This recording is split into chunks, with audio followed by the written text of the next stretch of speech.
Today's Formula One racing car, the world's most highly engineered racing machine. If you got them going fast enough, you could actually drive them round on the ceiling. Built to test the limits of automotive design. Without the regulations, we could build a racing car that would race at speeds of 300 miles an hour. A chariot of fire for those who dream of victory. It would be very difficult to get a racing driver to drive a car that was extremely safe but really rather slow. A star-spangled world where teams spend millions to gain those precious tenths of a second that divide failure from success.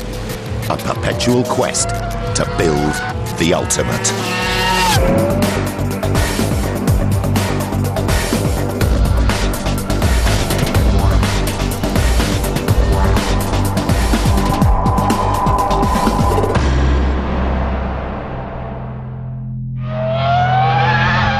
If you're serious about motor racing, this is what you drive.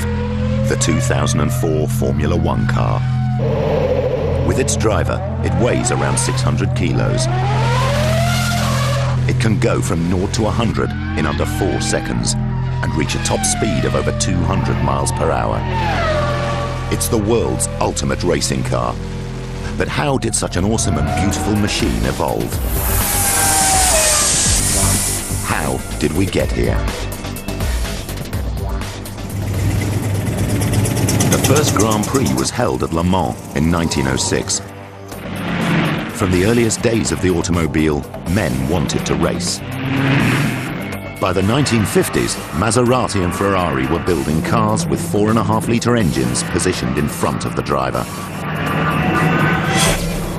Races were won and lost on one thing: engine power. But in a backstreet garage in Surbiton, England, engineer John Cooper was building racing cars with engines that were smaller and positioned behind the driver. It all started in the 1940s when my father and his best friend Eric Brandon decided to build a racing car. And with crash bits that they found lying around in the garage, they came up with the whole idea and the concept of the little Cooper 500. You can see the engine here is a Norton 500cc engine and is directly linked through its gearbox with a chain drive direct to the rear axle. And this was really the beginning of the rear engine revolution. And what you saw then in the Cooper was the engine positioned behind the driver, and you optimised the balance. So the car didn't have a huge engine, but it went faster because it had greater levels of grip round the corners. By the end of the 1961 season, every Formula One team had positioned its engine behind the driver. In 1965, the mighty Ford Motor Company approached two young British engineers, Keith Duckworth and Mike Costin, who'd recently formed a company called Cosworth. Ford offered Cosworth £100,000 to design and build a totally new racing engine. The result was the double four-valve, or DFV. This is the first time that an engine has been specifically designed for Formula One, but it was also very light because it simply formed part of the car. It bolted onto the back of the car. But position alone wasn't enough to make the DFV a race winner. It also needed power. And the DFV produced a lot more power than any other racing engine. And all that came about because of just rigorous attention to the detail of every little bit of the engine. Working with a small team of engineers, Keith Duckworth and Mike Costin went right back to first principles, looking at the physics and chemistry of every single aspect of the engine to work out the ideal mix of components. And the result was an engine which revolutionised the whole sport. Today's Formula One engine is deliberately built to last the length of a race weekend and no further. You'd be lucky to get from London to Edinburgh before it needs a rebuild. If they survive much longer, then we've done something wrong because some of the parts are too heavy. So the ideal Formula One engine would blow up as it crossed the finish line in first place. But if a single component gives up too early, it spells disaster. At Jordan Racing, this engine has just come back from the test track. It's performed well and it looks okay, but is there hidden damage? To find out, engine and gearbox will be stripped down. Every gearbox component will be tested using a test called magnetic particle inspection. To the naked eye, this gearbox ratio looks fine. But when a special ink is poured over it and a magnetic field applied, it's a different story.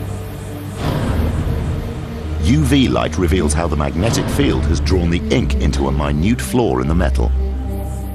That flaw could have led to gearbox failure and forced Jordan out of a Grand Prix.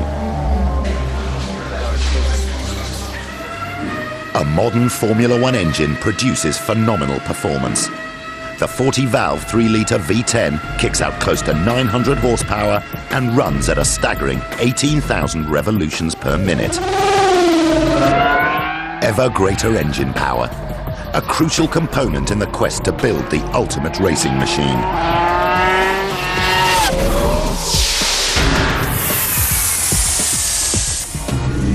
But higher speeds mean faster cornering.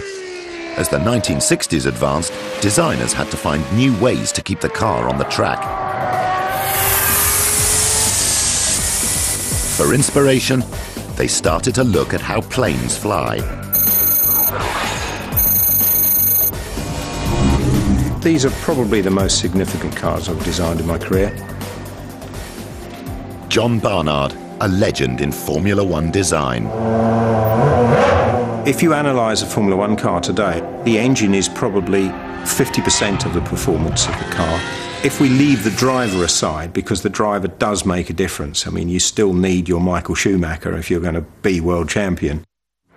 But I think aerodynamics is probably 40% of the remaining 50%. By the mid-60s, improvements in tyre design were allowing cars to corner faster.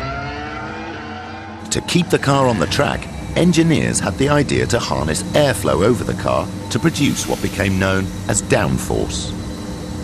Downforce is really a way of maximising tyre performance, using wings upside down. So with an aeroplane, you take off. If you turn the wing upside down, the quicker you go, it pushes the car onto the road. For a time in the late 60s, cars sprouted elevated wings. But they were flimsy structures. After serious accidents in 1969, they were banned. Deprived of their high wings, designers turned again to aerospace technology to improve the aerodynamics of their cars. Since they discovered the wind tunnel, they've never looked back. At Lola Racing's half-scale wind tunnel in Huntingdon, Chris Saunders is carrying out a test on a half-scale model of an American Champ car. The car is suspended on a strap which is mounted on, in simple terms, a set of upside-down bathroom scales. That's the easiest way to describe it. These scales on the tunnel's ceiling apply forces down through the strut to the model and read changes in its weight and balance as it's subjected to the equivalent of 145 miles an hour. The data is passed to the tunnel's computer for analysis. It looks like the car will probably take a bit more front. Chris orders the angle of the small upper flap at the front of the car to be adjusted by just 2 degrees. He then orders the test to be run again. That's about what we would expect. There's been a movement to the front of the car. The central pressure has moved forward, now 38 degrees for 2 degrees of extra front flap. The computer calculates that the small adjustment to the flap on the model will add more than 10 kilos of extra downforce to the front end of the real car. The wind tunnel data will make the front end of the car firmer and easier to steer into corners at high speed, which will give the driver greater confidence. But it was in an early, far more primitive tunnel that engineers made the most significant aerodynamic discovery in the history of the racing car. A discovery that changed the face of Formula One forever.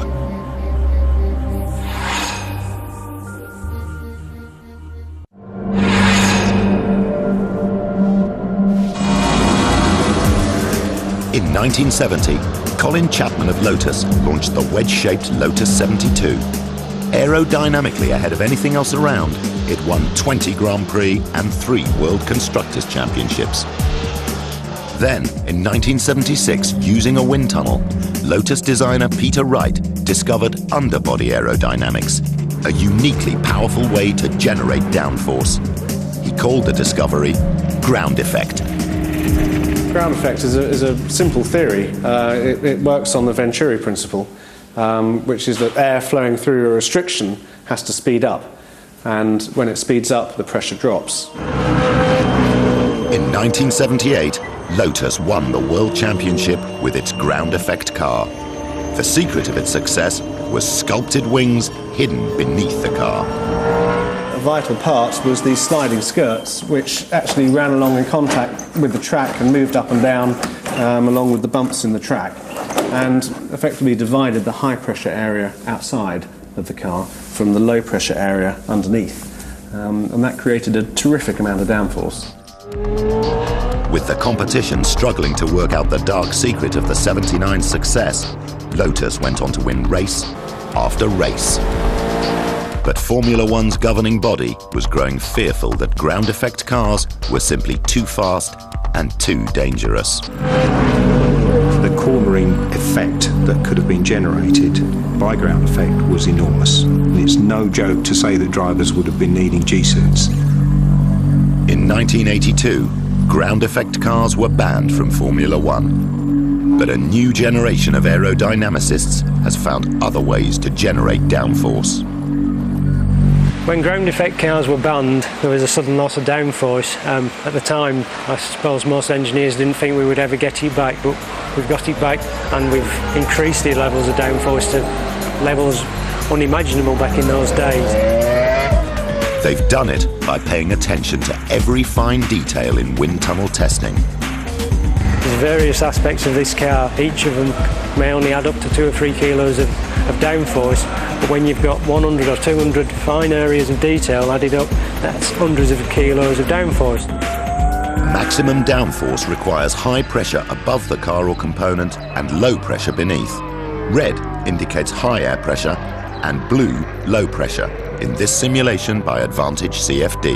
The CFD stands for Computational Fluid Dynamics, and it's basically simulating a car and simulating air flowing over that car on a simulated test track or even in a simulated wind tunnel. These equations to show fluid flow were written in Victorian times. They were too long and complicated to use until computers came along. The computer solves millions of equations to give us some kind of visualization results. We can look at the configuration of the car, so we can see if the rear wing and the front wing are set up correctly to give them maximum downforce. To complement wind tunnel research, every Formula One team uses CFD simulation. Where they're heading is to be able to have 2 cars in that simulation and possibly one overtaking the other. This will help drivers anticipate when to come out of the slipstream to overtake. Advances in aerodynamic design have made cars faster.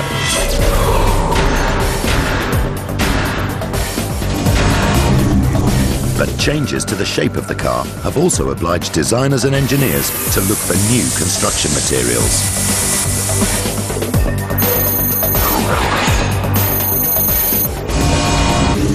By 1980, cars had become far more aerodynamically efficient.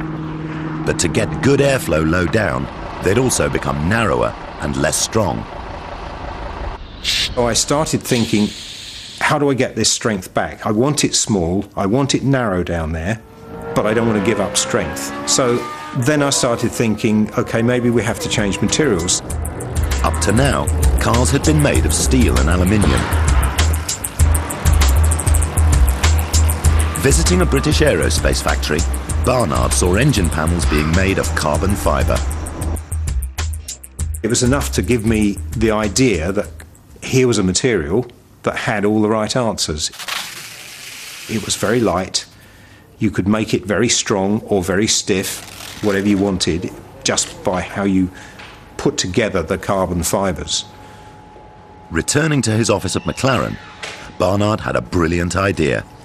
He would build the very first racing car monocoque made entirely of carbon fibre composite.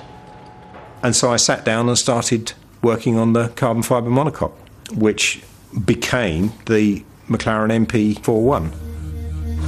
Barnard set a pattern that is now universal in Formula One, and the use of carbon fibre hasn't stopped at the monocoque.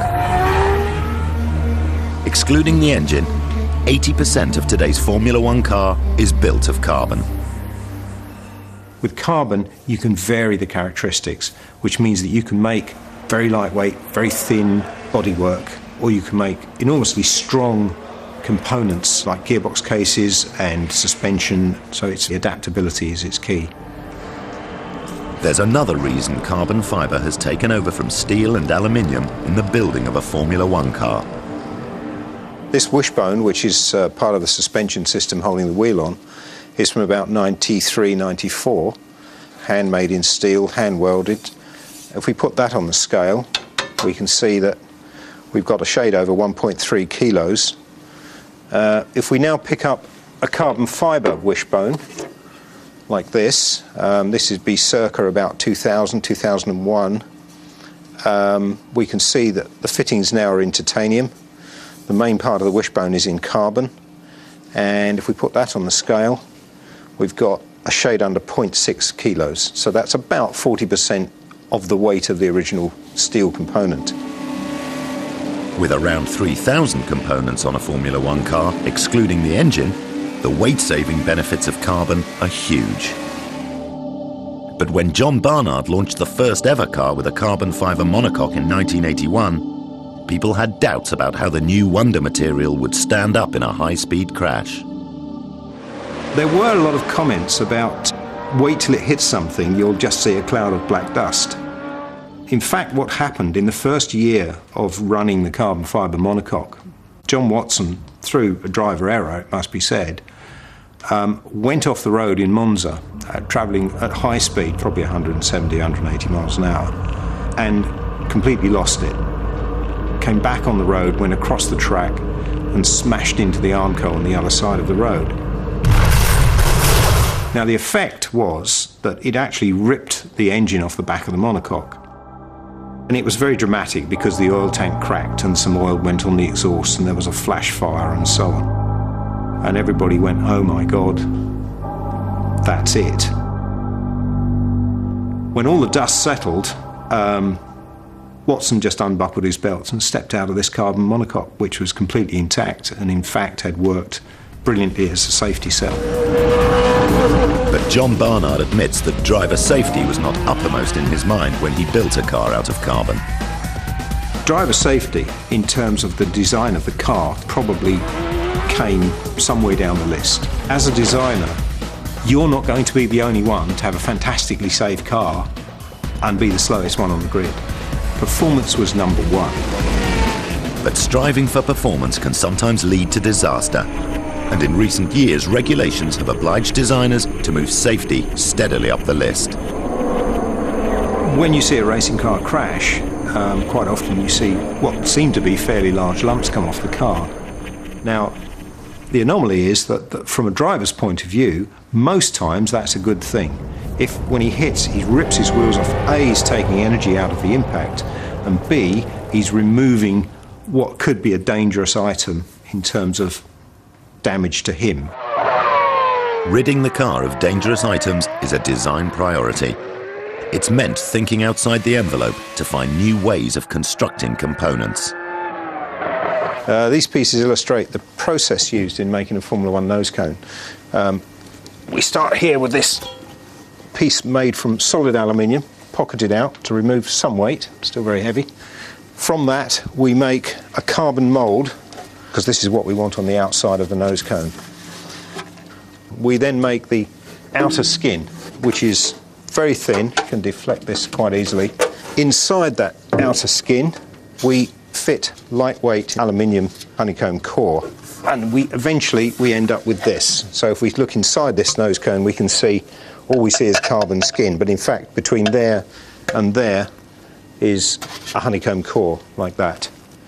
But fundamentally, that has to take the crash test.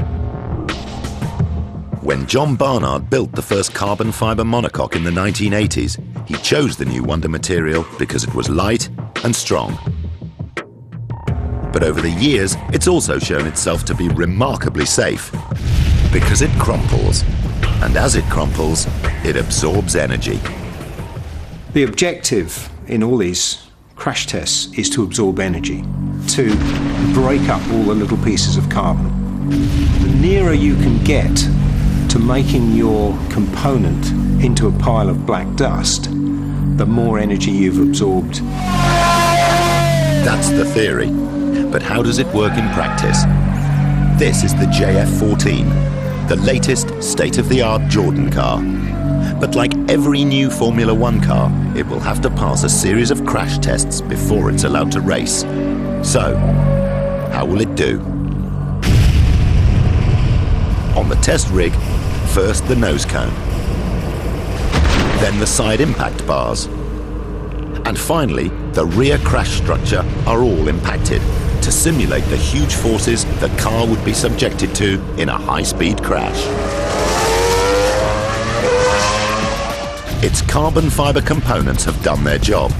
Jordan's new car has successfully passed its impact tests and is ready to compete in the new Grand Prix season. The use of carbon fibre composite has played a revolutionary role in making the racing car significantly safer. But has it brought the world's most highly engineered racing machine closer to the ultimate? People have often asked me what I think the ultimate racing car is. It's almost impossible because everything that races today is raced to some sort of regulation. There's very few limits to how fast we could drive without regulations. We could probably double or treble the downforce within a matter of months. We could take a lot of weight out of the car, change the wheelbase, reducing lap times by tens of seconds without too much difficulty very quickly. A Formula One world without regulation would certainly be an exciting place. But would it be worth the price? Touch wood, I'm very lucky and can say that I've never had a driver killed in one of my cars. I know I've had one or two big accidents, and the effect as the prime mover in the design of that car is fundamental, certainly to me, and I would have thought twice about carrying on if something had happened. To say throw away the regulations and build whatever you want is a sort of impossible situation, really. So I'm not sure that the ultimate racing car has been built, and I'm not sure it can be built. But as long as men continue to dream of victory, the quest to build the ultimate racing machine will go on.